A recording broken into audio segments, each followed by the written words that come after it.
Welcome to the Starting Over podcast. I am your host, Edward Shelton, aka Dark Logos, and this is the show where we look at the strategies, tactics, and mechanics behind the game of heroclix. It's been an interesting last few days. I'm still sort of taking in all of the stuff surrounding the Tulsa Rock and the good and the bad and the ugly that sort of come out of it. Folks, anyway, the good, bad, and the ugly out of it. There's the whole rules changes, and then folks are like, well, the winner of the tournament, does he lose? And because he had a bigger than a peanut base, and then it's like, okay, people, if he was DQ'd, then I'm DQ'd. Then it goes down to third and fourth place are the winners, and so it's all the rules. The idea of the rules applying retroactively in a situation is just silly to me. It's like, come on, people, think about this. Why would the rules be applied retroactively to an event that's already done and prizes have already been handed out? That doesn't make sense. You know, you can't go and say like, oh, you know, both teams got disqualified out of the NCAA finals and this bracket moves up. You don't have anything like that going on. I do think, though, that with a lot of changes with The Rock, I think folks are like, hold up, they're thinking in their head like, oh, hold up, wait, you know, stuff is changing so fast, and on the other side of it, they're like, oh my gosh, our biggest complaint with WizKids is they let broke stuff last so long. You know, let's hurry up and patch this. And so that's the two sides. Like, people are saying like, wait, I was planning this, and then the other side is like, we need to be professional. So there's a whole bunch of things going on. Even with my cast, there was a gentleman who was like, hey, I don't like the fact that you recorded in at the venue and there's other people talking, or that there's people talking over one another, and this, that, and the other. And I don't know if they ever listened to my show or any other podcast, come to think of it. That happens time to time. It's just that normally when I interview here on this show, I do a lot of prep, and I prep my guest.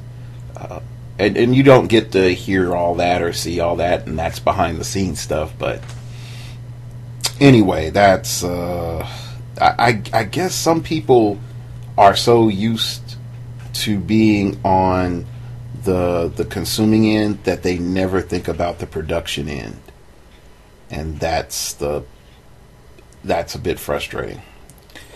Anyway, going on. What's today's topic? Today's topic is the shifting state of the meta and why what's on top won't be on top long. Now, I know a lot of you are going to be like, hey, Dark Logos, you won with the team base. Are team bases on top? And if you heard my conversation last week with myself in my analysis, I don't think team bases are top tier.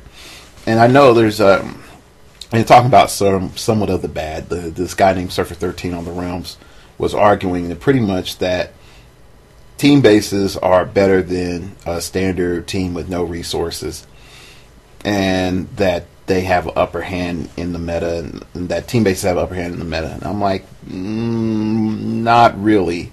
In the full meta, if you're not going to limit anything, in the full meta, resource dials are number one.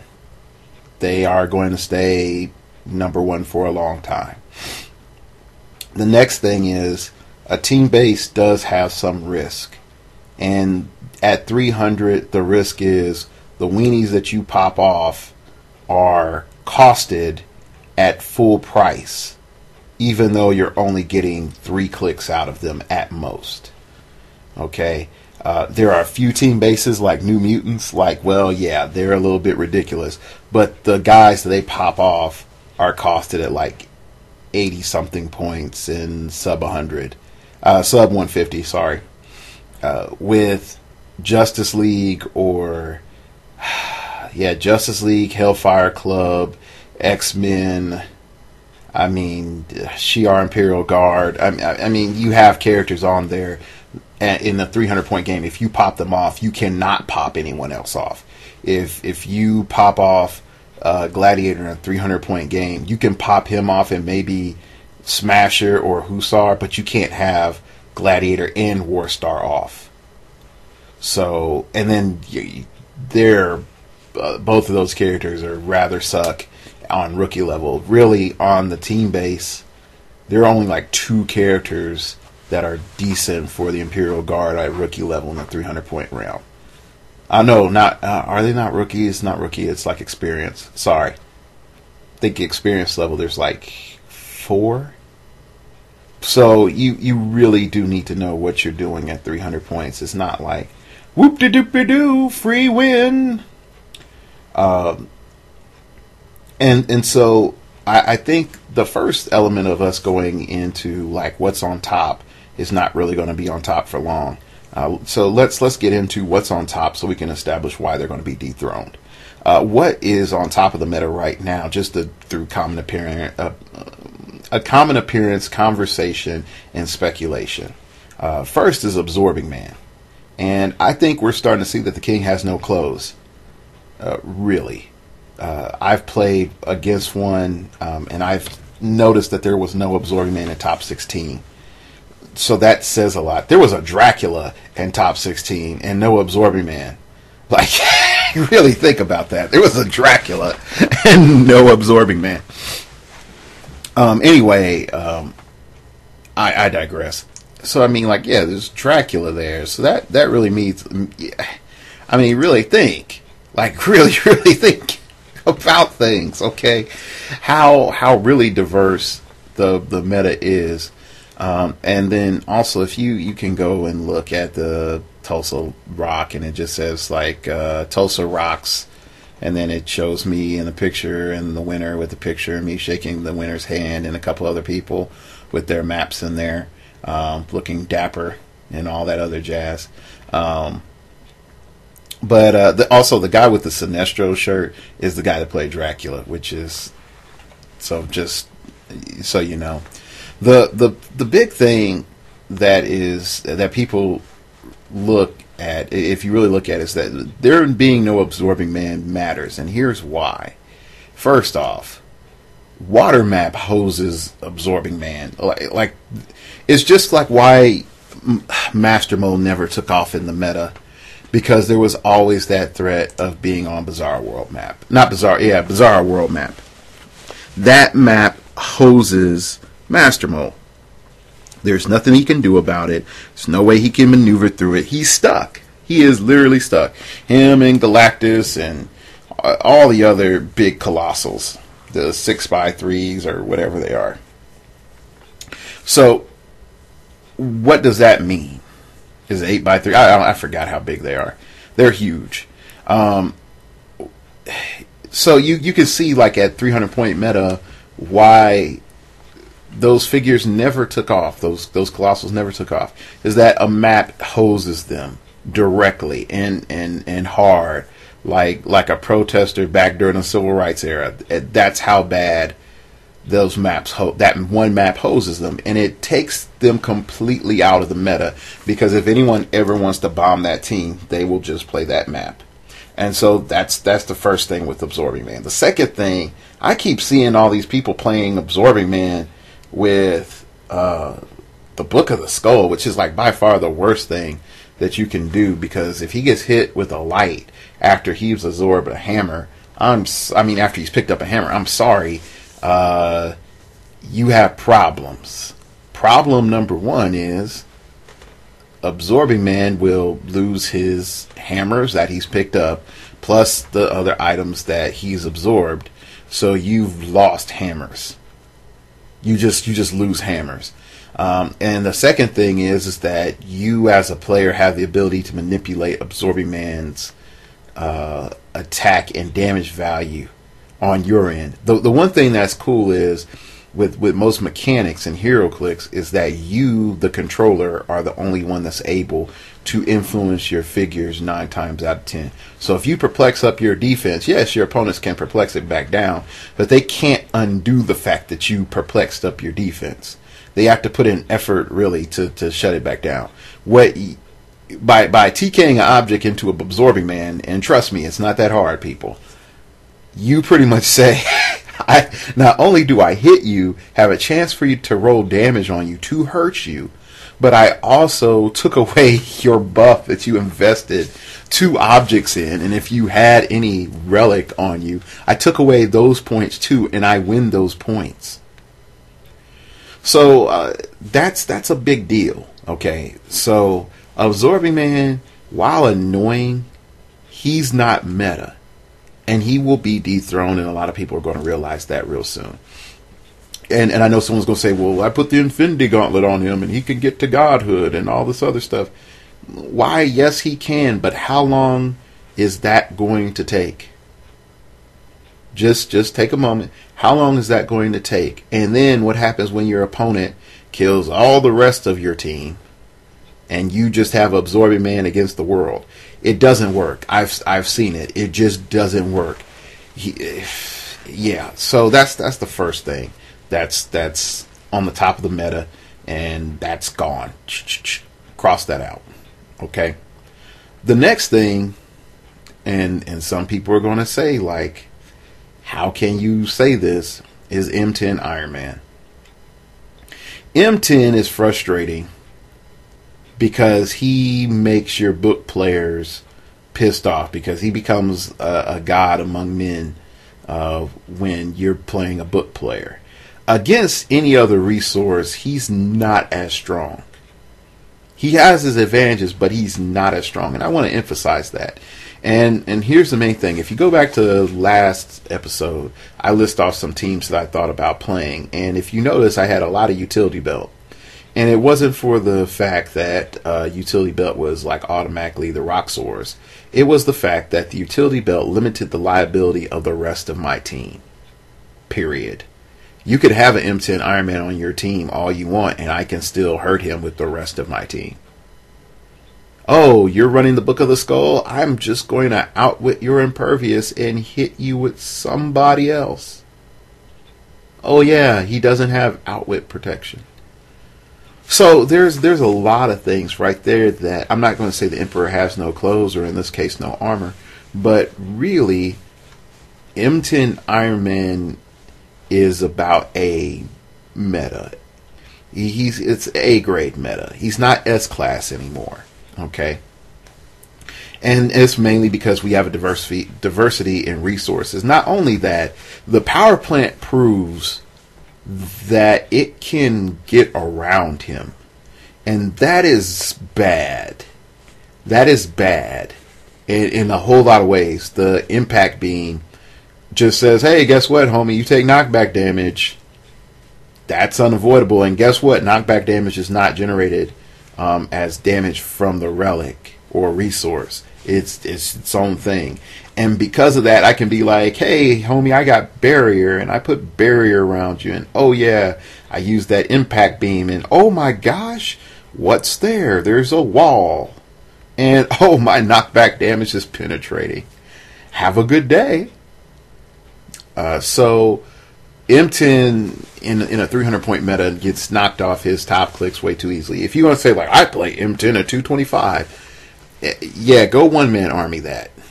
Yeah, go one man army that, and you tell me how that goes, and all the other problems that you have, because you don't have any protection against anything else. Okay, you'd be like, oh, I put the Infinity Gauntlet on him, and really.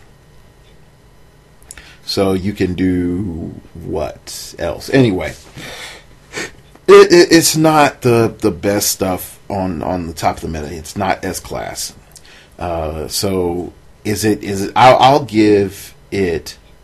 Yeah, I'll give it an A. And Absorbing Man, I need to go back and say Absorbing Man is really like a B plus meta. He's good, but he can die. M10 is an A meta. He's still good, but he he has natural predators now. Or let me rephrase that. He has other species that have emerged that prove that they're his equal or better. So that's a problem. And you're like, well, there's nobody really reduces damage down as good as M10 Iron Man. It's not an issue about reducing damage down. It's the fact that he can be hurt. Where the crux of him, his whole premise, the crux of his whole premise is that at max, you can do 1 damage to him if the situations are lined up, and that situation can get worked around. Yeah, he's not as good. The next figure that I'm going to look at, and you're going to be like, how can you say this? How can you say this, Dark Logos? You know, are you getting a little cocky? Bear with me, and I'm going to explain why. Is Silver Centurion. And you're going to be like, how is he not S-Class meta? And here's why. From my interactions of playtesting and actually fighting Silver Centurion, and in another almost week to think on things, the biggest problems with Silver Centurion is most of Silver Centurion's tech and thought process revolve around 2 things. One, generating a high amount of damage with the terrain, with his torpedo. The second is stalling out for that effect. And I know I said, well, just wait till you get aggro Silver Centurion and it's a whole different ball game. And I still hold to that. I still think that aggro Silver Centurion is good. I don't think it's S-Class. I don't think that it's the one thing that you can just fall back on and it's all fine. When you're going in to try to win that prize, I don't think you can just blindly fall back on Silver Centurion like we used to be able to blindly just fall back onto, Justice League or Imperial Guard. You just can't do that. So the big element and the main reason why I'm saying this is because the game has been aggro and because of the water map, the tech around Silver Centurion has to change drastically. I was going to say gradually, but that's not right. It will change gradually, but it needs to change drastically. And here's why. I take you to the water map. You don't have barrier. You can't stall. 2 members of your team become pointless. Your bike definitely becomes pointless almost. And if you go with the lineup from Tulsa Rock, and again, this is not me talking crap about the dude's team. His team is excellent. But I'm just trying to point out where the weakness is in the game design now, in the team design, is that one map messes with the mechanic of stall. Okay? So now we have a map threat. Okay? And you could say, well, does water map automatically make barrier teams a lot weaker? Yes, it does. Yes, it does. That reality is something I don't think that's sunk in yet with people. Is barrier stall is not a reliable tactic. Let me say that again. Barrier stall is not a reliable tactic. I would actually say at this stage, barrier is a risky safety net. It's not the guarantee that it once was, just because the fear itself map is there. Now, if you say, Dark Logos, I'm playing on a map and I know that I won't have to deal with the whole thing being water and that I would be able to safely barrier, then yeah, it goes back up. That Silver Centurion team stall is S-Class. If you know that the limitation of the map pool is not going to include that map. But if it does include that map, then guess what? Barrier's hosed. It is hosed 5 ways to Sunday. So, that's the big thing. Sort of going back to Silver Centurion. The next thing that is a problem with the Silver Centurion tech is the aggression element of the player and tempo control can fall off really quickly. And let me sort of emphasize that, why it can fall off really quickly. You're either stuck in two situations. You are using the missile as a Kamehameha blast to just hit them in the chest and be like, boom, I ripped out your heart and it's in front of you, fatality style. Or you can tactically pick off a weaker piece. And so that's one of the main reasons I really, really, really hope we don't go to strength of schedule, because Silver Centurion becomes way too strong for strength of schedule. Anyway, I digress. The other major element that comes in is that you have range combat expert possibility with the Infinity Gauntlet, and you also have a Perplex from Scarlet Witch, which technically means that you can have cap damage, but stationary. But if you decide to running shot, your damage is, I think, capped at 5. Which in heroclix is not bad. It's not super awesome, but it's not bad. Okay, so the first thing that I sort of noticed that it would encounter problems with is Invincible. Invincible says, yes, you did that magical 5 damage, but I take 2. So that's one of the first major problems that it deals with. Also Invincible, if you target with that lovely 7 damage of missile torpedo goodness, still going to only take 3. Which, if you think about it, that's a problem.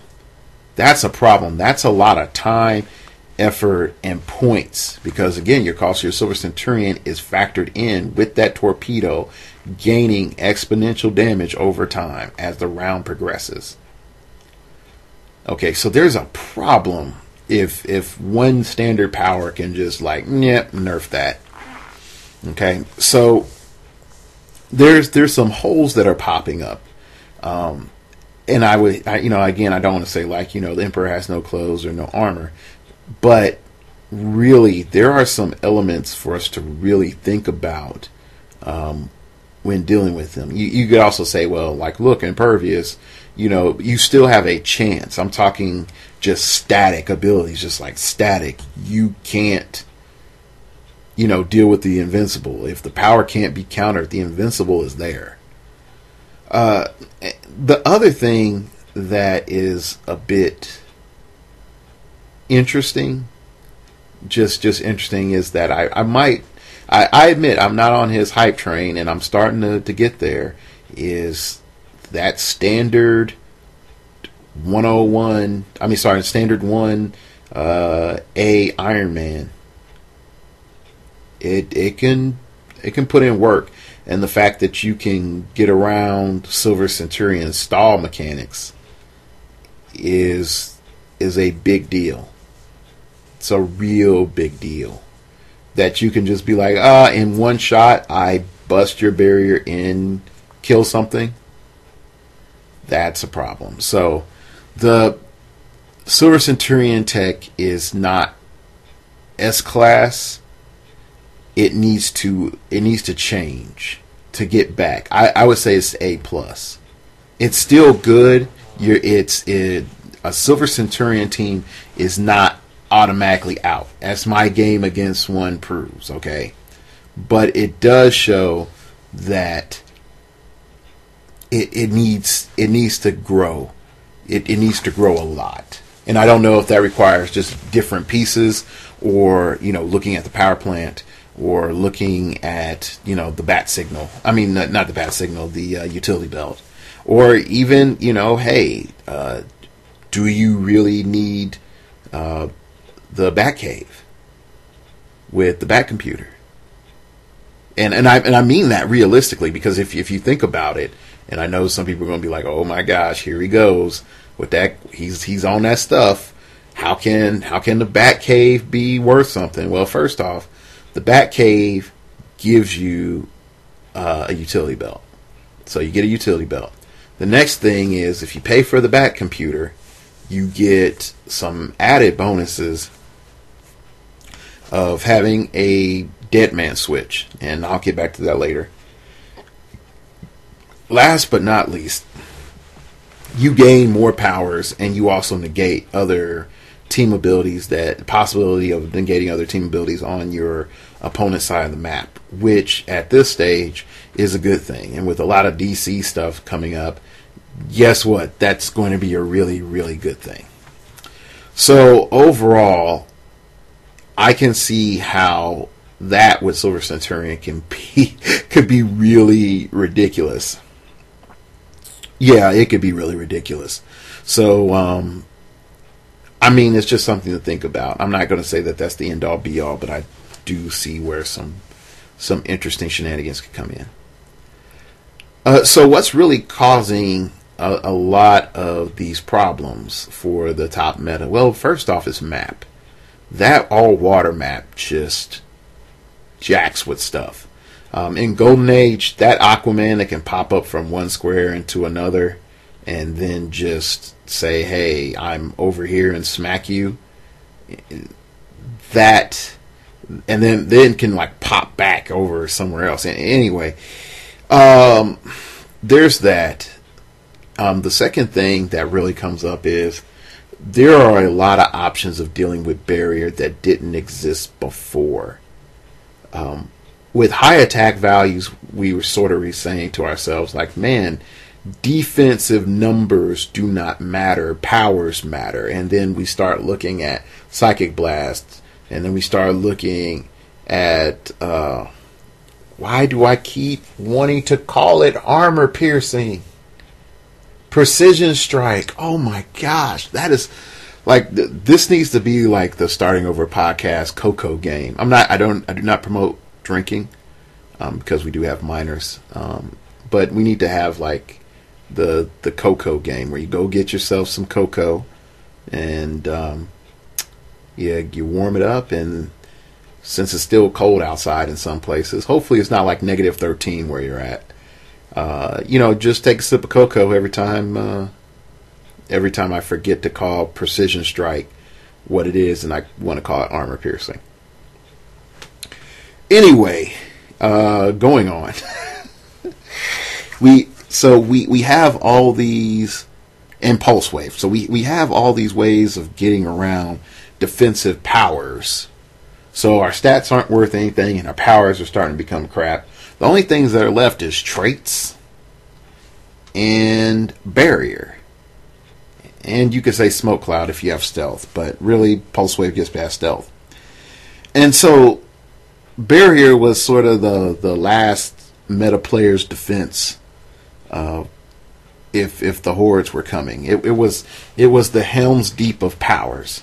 Okay, but now with improved targeting, blows up blocking, it's like Gandalf was coming, and then someone shot Gandalf and all those riders of Gondor or whatever the heck they are, and shot them before they can even get up to the Battle of Helm's Deep, and the orcs won. That's really what it's like with improved targeting, and I think improved targeting needs to probably be toned down a bit, just a bit. Just say like, hey, you can only bust down like one wall, like you can't bust down like infinite walls. Like hypothetically, if a character had infinite range and it was infinite walls, and they had improved targeting, they can shoot infinitely. Just to say, that's dumb. There should at least be some sort of like damage reduction or some sort. I'm just saying, if you bust through a wall, it should deaden the impact a little bit. But anyway, so improved targeting ignores blocking is one of the main reasons why I guess the barrier teams are going to have a major problem. That's why I sort of come back to, you're like, hey, that 01 Iron Man. I mean, a lot of folks were saying I slept on him, and I was wrong. And I'm like, okay, I admit I was wrong. The next thing that is really the disruption in the force is the power plant. And I don't think a lot of people understand that this is the first time that we've actually had like a doomsday weapon be threatening in heroclix. And I know some people say, well, what about the gamma bomb? The gamma bomb was like threatening for like 2 months, and then the Infinity Gauntlet came out. But with all the rings of the Mandarin, I mean, it's really a doomsday weapon. It's a weapon of a villain, and it's dominating. It is dominatingly powerful. And I know some folks will say, like, well, we'll see at Gen Con, and we'll see at these other tournaments. Screw that. Screw that. I can tell you now. And you're going to be like, well, Dark Logos, you're dealing with shell shock. Okay. That may be true. That may be true. I could be dealing with post-traumatic stress from getting my butt whooped by an elder god of Shumagorath. That may be true. But here's the thing I recognize. Just straight up. The fact that I can change terrain to whatever the flippity-doo-dah day I want to, and it stays that way, then we have a problem. And I know some people are like, hold up, wait, you mean it stays that way? Like, yes, it stays that way. Like, if you don't put a terrain marker there to indicate that it doesn't stay that way, you have a problem, because you've technically changed the terrain on the map. And so let's go look at the ring in question as a matter rearranger. When this character has no action tokens, give it a free action and choose a square of blocking, hindering, water, or clear terrain within range and line of fire. You may replace that square with one of the other 3 types of types listed.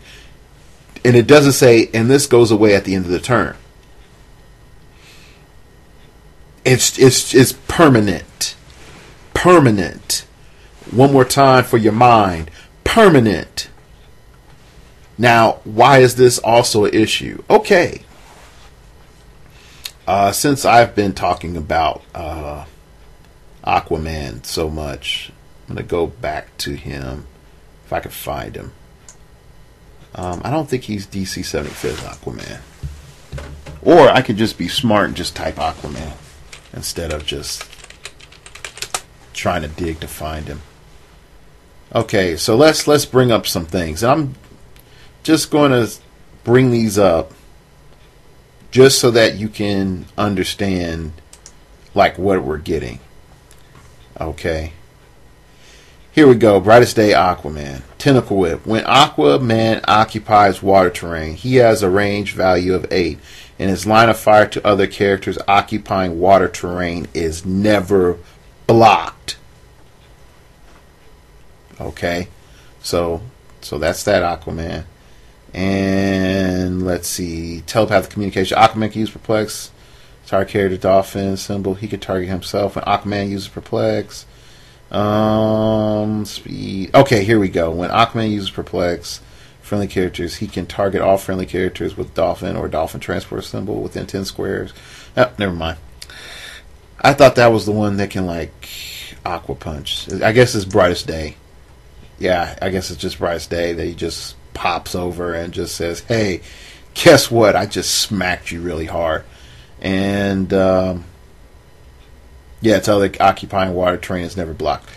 And so I can just be like, I made a puddle for Aquaman, and I turned, you know, that lovely little square that you're in and hindering to water terrain, and Aquaman just pimp slap you at range. Yeah. So there's some problems there. there's some problems there. Okay. And you can go on to, I think like Namor has like regen with water. I think, let's see. Yeah, here we go. One from AVX. In Chinch Recovery, Namor can use toughness. When Namor occupies water terrain, he can use regeneration.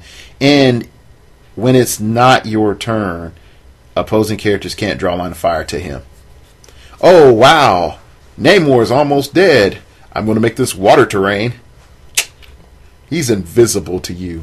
He's freaking Hand. He's a member of the Hand all of a sudden. Okay, I mean, there are other characters that this really starts to kick in with, and I don't have time to go through all of them. But that matter rearranger is broken, not broken, not even broke, sirs. Broken. It's broke in the future, in the past tense. Okay, that's how bad it is. It went back in time to say that it was broke to things that were broke back then. It said to Fire Lord, I'm more broker than you, and I am forthcoming. Okay, that one ring, just right there. Okay, the other problem that comes in with the power plant, and you're going to be like, this is Dark Logos, he's just going in on the power plant. No, you all really need to know, like, I did a show on this, and it didn't go up because of the watch list stuff, or something happened, and it just didn't go up. I think it was the watch list stuff. Anyway, the next thing that becomes really strong, and I already commented on the impact beam and how the impact beam can be ridiculous, because it's like this character can use Force Blast. Target that is knocked back equal to twice the D6 roll for Force Blast. Okay, so just remember that. Knockback damage is dealt by this character is increased by 1 and is penetrating. Oh, I roll a 5, you get knocked back 10 squares. That is a lot of control. And oh yeah, I have multiple targets. Go back to your base. I hit you with all my guys. Go back to your base. And some people might say, Colossals are dumb. You know, you can shoot them. Giants are dumb. You can shoot them. No, if you can have range and multiple targets, good range, multiple targets, and giant or colossal, and you get that impact beam, that is some major control. That is major control. Oh, I knocked you off a building. Dip-de-dee-doo-dah, you take 3. Just taking ridiculous damage. Next up is I don't really like Vortex Beam, because Vortex Beam doesn't do much. All it gives you is telekinesis and flight ability. It doesn't give you carry. Like some people think that carry is a separate mechanic. They separated that out from flight. So you can't be like, oh, I can carry all these people. Nope, you cannot. So the fact that I can just have TK whenever I need it means that I can, with any character, I can deal with Absorbing Man. With any character, I can say, like, oh yeah, you're now a support piece. TK's so-and-so over there, because you have line of sight to that square. Oh, wow. Yeah, that's a big deal. Next up is Flame Blast Ring, and this is where we start having the problems. This character can use Penetrating Psychic Blast with the minimum range of 4. If it only targets a single character, it can use Energy Explosion as well. Now this isn't bad, because, and yes, that is my water. This isn't bad if you're dealing with a character with a single target.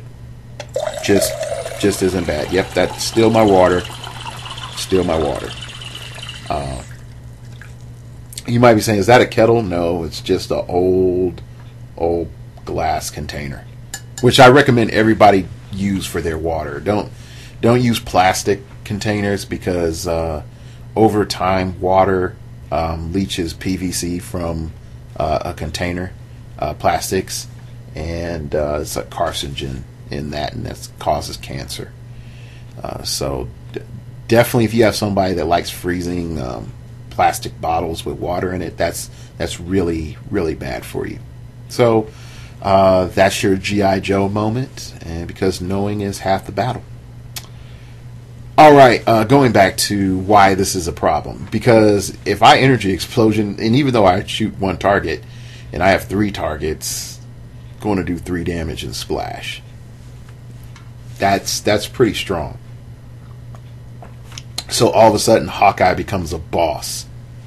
Like, Hawkeye becomes a real boss. And he's just like, Flame Blast Ring, and now think about this. Flame Blast Ring plus impact beam, because you do get force blast. Bob's your uncle. Yeah, so that's bad. And oh yeah, all that splash damage is penetrating. Yay. So there's a lot of stuff there with the Flame Blast ring. That's how did this get out? I don't even know. Anyway, Mental Intensifier. If you listen to the episode 5 of The Quarry, you'll hear Furls, I forgot his real name, talk about the Mole Man loop of mind control.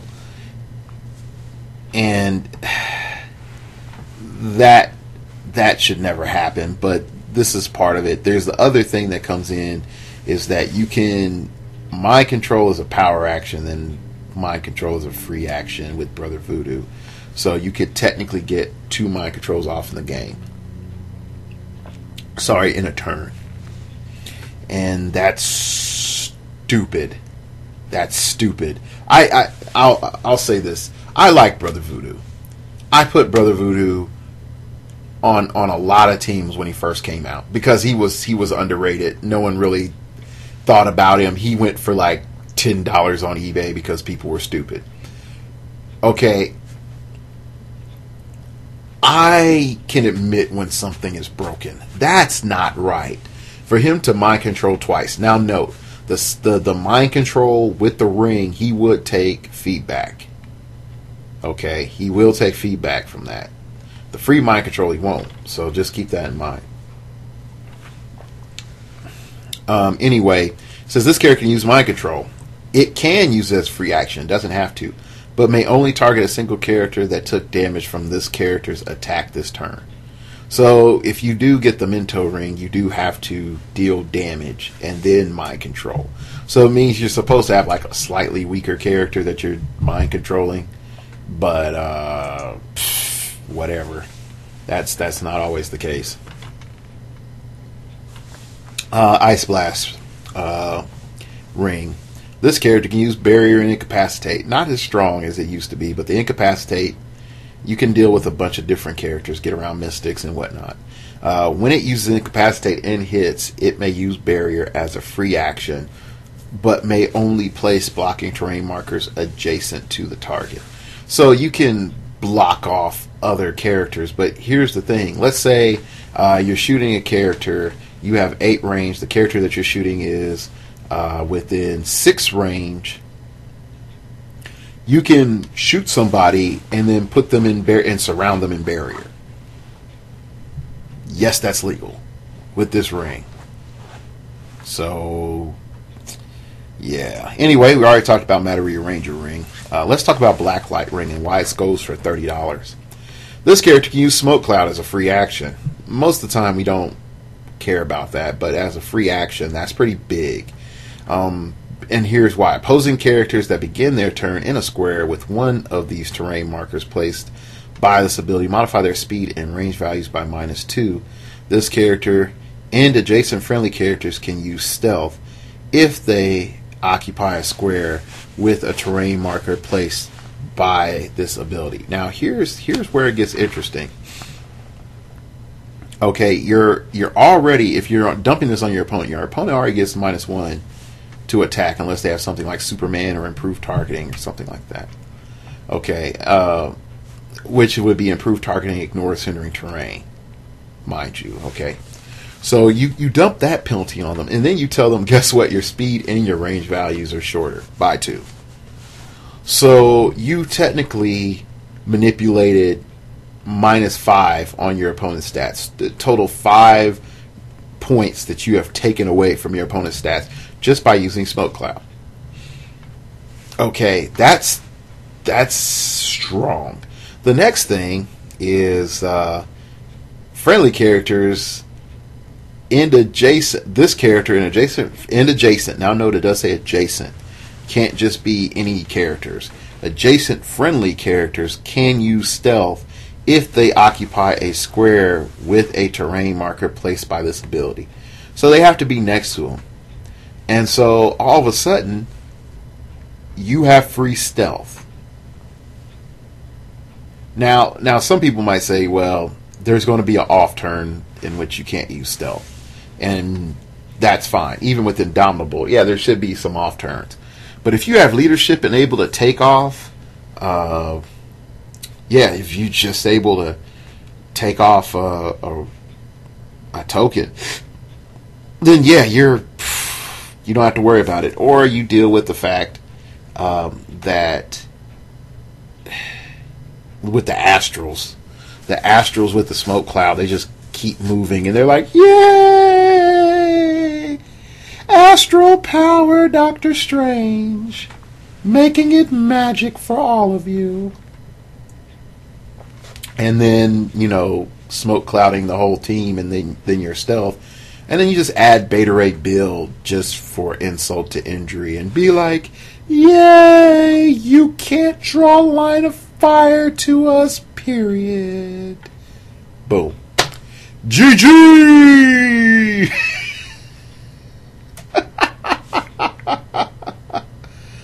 Yeah.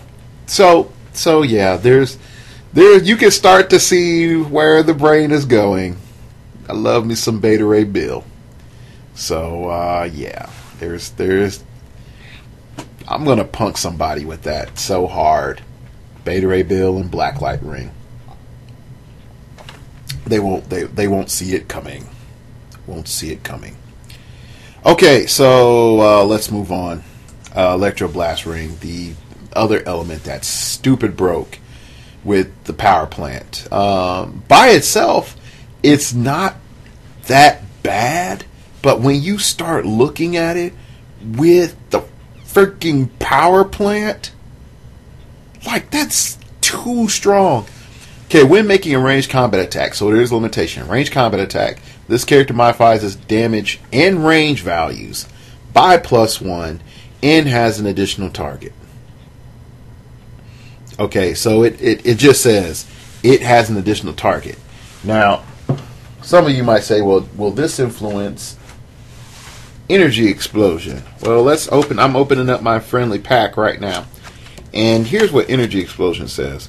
When this character is given a ranged combat action and deals damage, an area of effect may include all untargeted characters that are adjacent to one or more hit targets. Hit targets are dealt damage normally.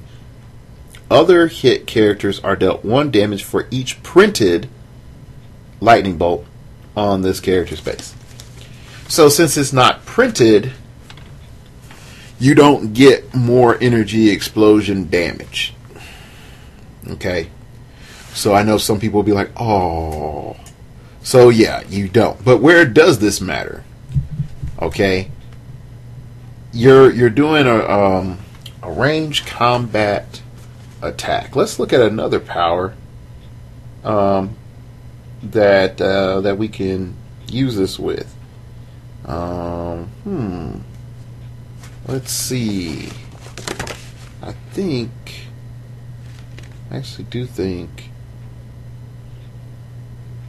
actually, hold up, wait. Action, give this character power action, make close combat attack. Okay, yeah. So you can probably use this with RCE. Okay, RCE gives this character a power action. It makes a ranged combat attack. Yep, you can use it with RCE. So you can cap your damage with RCE. Let's see what else we can use it with. And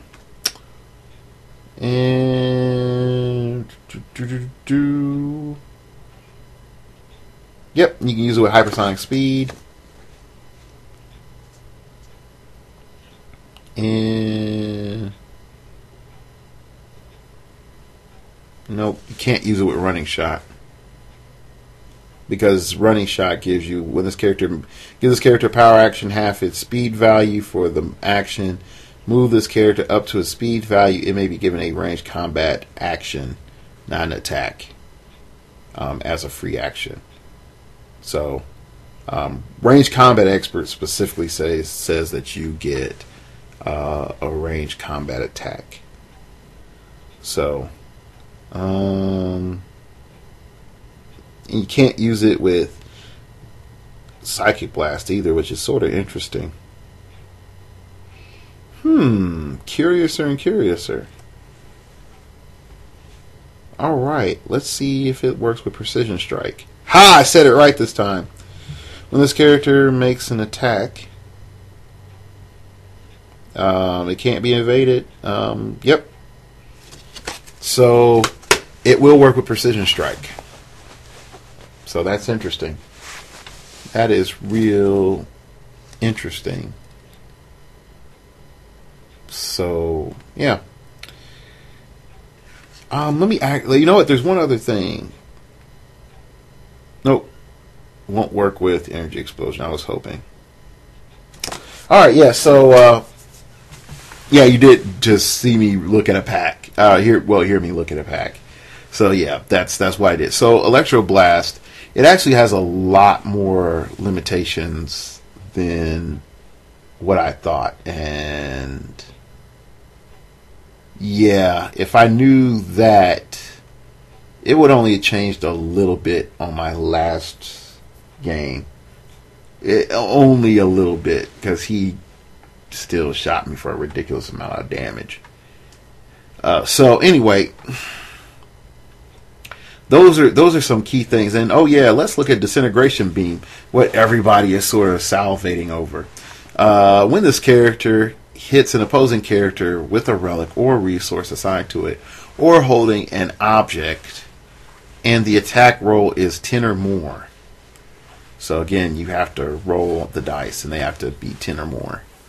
Remove that relic, resource, or object from the game. When this character hits an opposing character that is 150 points or less, until your next turn, anytime the hit character can use Impervious, Invincible, or Invincibility, it uses Toughness instead. So this does sort of punish the weenie playing meta that I've been promoting. That, oh yeah, why pay 100? You know, why pay over 150 points for a figure? You know, now the Disintegration Beam says like, hey, there's some incentive for playing bigger point figures. Because if you get hit with that, even if you don't have a relic or a resource or an object, the fact that I can take your Impervious away and give you Toughness is a problem. Okay, so I know a whole lot of people are like, yeah, no more relics, no more resources, no more relics, no more resources. It has some other advantages as well for you to really think about. Mainly the fact that you can take away Impervious, Invincible, and Invulnerability. All of those, all three of those just being gone, and just like, you have Toughness. Ta-da! So, that's interesting. Another thing that I really want to point out is, if you just look at the relic versions, and the relic versions are exactly the same. It's just the cost is 8 points. 8 points. That's ridiculous. That is ridiculous. It shouldn't cost that much. Let me rephrase that. If it's 8 points for the relic, then when it's attached to the resource dial, it should be at least like 3 or 4. At least be half the points, not a fourth of the points. That's really bad. That's worse than the ratio for the Infinity Gauntlet and how broke that was. Like, 5 points for a relic, and then it's like, it's 10 points for a relic, and it's 5 points for it being on the Infinity Gauntlet. Like, no, it should have been flipped, because you only can have one anyway. So that's another big thing of just saying like, hey, look, this is what's throwing off the meta. And I know this has turned into the lessons of the power plant, voiced by Dark Logos. But really, it's a big deal, just like all the things that it can do.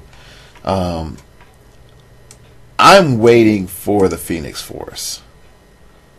And I know you're going to say, well, you didn't talk about the power plant. You can go read that for yourself and just see how silly that is. But I'm waiting for the Phoenix Force. And here's why I'm waiting for the Phoenix Force. I feel that the Phoenix Force has the potential to offer something broken. I don't know how yet. I just don't know how. That's as respectful as I can be. I think something broken is coming. I just don't know how. I don't think that it is a direct counter to anything that we've seen so far. I don't think that it solves for a lot of issues that we have. And it might be, I might be wrong. I might be wrong. It might be something like, hey guys, you want to play a moderately competitive team base? Play the Phoenix Force. But I think once I spend some time with it, which I might end up doing tomorrow, I might have some starting points. And that might be a future cast. It's like my starting points of using the relic. I mean, using the resource style, but just the flat out like, yo, I got invulnerability, I got these team abilities, I get ranged combat expert.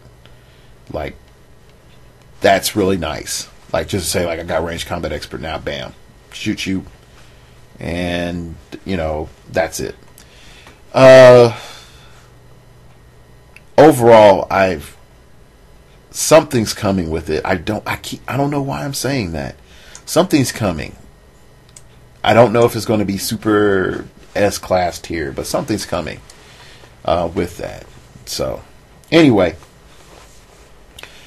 I'm going to also say this. Another thing that is disrupting the established meta right now is people forget stuff. And I'm going to end on this. Why did I get as far as I got? Because in everyone's calculations for 300, team bases were dead in the water. Well, that didn't happen. And I give all of my opponents credit. If I played a standard team that was like counter meta, a couple of them would have caught me. Yeah, a couple of them would have caught me and I would have lost. But at the other end of that, I can't be like, team bases back on top, buddy. Everyone that I've talked to sort of said that was the last hurrah for team bases for a while.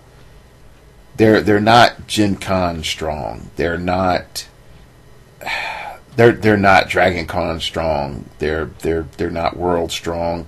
They're nothing. It's almost like I got off on a fluke because I was the only team-based player. I think everybody sort of admits that. But it's the pure fact that folks didn't fully play test against it. It's like they acknowledged its existence. And it was like, oh yeah, I'll just punk that fool. And that was it. You know, so there's some realities there of not forgetting the past. And I know previously I was like, don't memorize dials.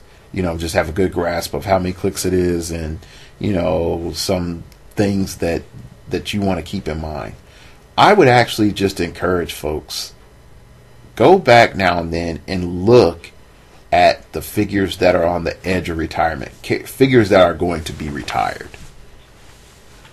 And they saw their last Gen Con. And if you have events, just look at them and be like, man, that's good. I like that. I like this other thing. Ooh, this would mess with this. And then once you do that, start asking yourself, is the state of the meta what is everyone saying it is, or is it just that way because everyone is like a baby and they're looking at the new shiny? Are they looking at what the people over at another venue played and those people are good? Because, I mean, I said it last week. Just because the top players at Majestics played what they played doesn't mean that they defined the meta. And if you look at Tulsa's tournament was really a reaction to Majestics. Okay, really think about that. You have some teams that sort of mimic Majestics, but at the other end of it, with Shuma and, with me with the Justice League, it was a reaction against what happened at Majestics in some of the key thoughts and conclusions that people had. And some folks might say, like, well, you don't really know that, Dark Logos. No, listen to the interview. Listen to the interview for the Quarry, and you'll hear people say, I made a counter meta team. Who's defined the meta? Majestics. What was Majestics initially doing? They were trying to establish what was best for the meta. So Majestics set the tempo for the rest of us. Is that sort of saying like they're the superior thinkers or the OGs of the meta right now? No. And we're not even going to go there. What it does mean is that Majestics gave us a starting point, and we're all sort of fighting to move progress forward. And we're saying, okay, this evolutionary path over here does not work. And maybe we were thinking that this was a super species, and it's not. Instead, it's a main hunter, but there's another superior predator on the field. Just like humans hunt, so do bears. Okay, if you put a bear in a fight with a human, odds are the bear's going to win.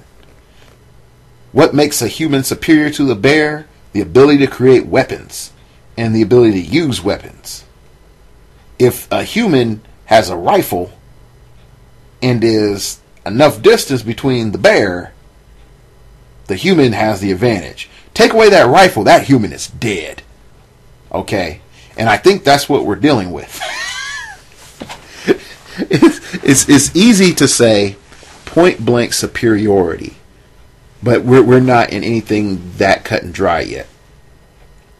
We are dealing with, does the human have a knife? Does the human have a gun? Does the human have a nuclear missile? Versus the bear, the lion, the cheetah, the monkey, the asp, the dragon. And what happens when the bear fights the dragon? Do you put your money on the bear? How big is the dragon? Is the bear waking up from hibernation? So that's where our meta's at. And I think we're at a diverse meta. I think if someone can win with freaking Dracula, and I know someone's going to get back to that guy, and I'm like, I'm not even talking smack, but I mean legitimately, someone won with Dracula and Mole Man, and moved up, then yeah, we're in a good spot after the watch list. BS with the power playing aside, we're in a good spot. So there's more to come. I think what'll happen next is Shuma's on everyone's hit list. Justice League, everyone's like, Old Man River had one good fight, and he went out swinging. And that's Justice League is probably going to move out. What's probably going to happen is people are going to look at that Batman. That Batman is broken. He is way broken, but that's he controls way too much tempo for his points. Even at 100 points, he controls way too much for you to just say like, hey, everybody in 6 squares, you do not get your willpower or your indomitable or your power cosmic, pushing damage insurance or your Infinity Gauntlet insurance. That's gone. I shut that down because I'm Batman. I think some people are going to start looking at that and be like, maybe I need to play this figure. So, all right. Like a run-on sentence, I eventually have to end. So let's wrap things up, mind you. All right. You can follow me on Twitter at StartOverPod. It came from outer space, made me some pizza, and then said, hey, man, how you doing. Do your feet feel better? So you can check me out on Twitter. You can find out when the new show goes up. I think what I'm going to do is that when I do a blog, I'm just going to put it up on Twitter. So that way, when I do one, you don't have to be like, did Dark Logos do a blog? You can just be like, just look at Twitter and be like, Dark Logos did a blog post.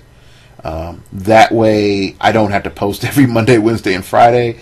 And if I do post, you do know. So I'll just put the links up on Twitter. All right. Or I'll just say like blog post up on Twitter. Yeah, okay, bad characterization. Anyway, so next up, you can email me at startingoverpodcast@gmail.com. That's startingoverpodcast@gmail.com. If you wish to opine, keep it piffy, keep it interesting, keep it awesome. Let me know what you think is on the top of the meta and why. Are things awesome or are things not? Let me know. Last but not least, there is the blog. If you startingoverpodcast.blogspot.com, you can go and hear my random musings randomly posted. Also, if you wish to donate, all the donations will go towards the production of the show and gifts for you, the listener, and all that jazz for HCO codes or giveaways or other things that I find awesome. So that's mostly it. I really appreciate you all for listening, and I appreciate meeting you all at events. I don't know what the next event I'll be going to, but probably be another Tulsa Rock if I have money and time off and other things. So thank you for listening, and remember, we all have to start over sometime.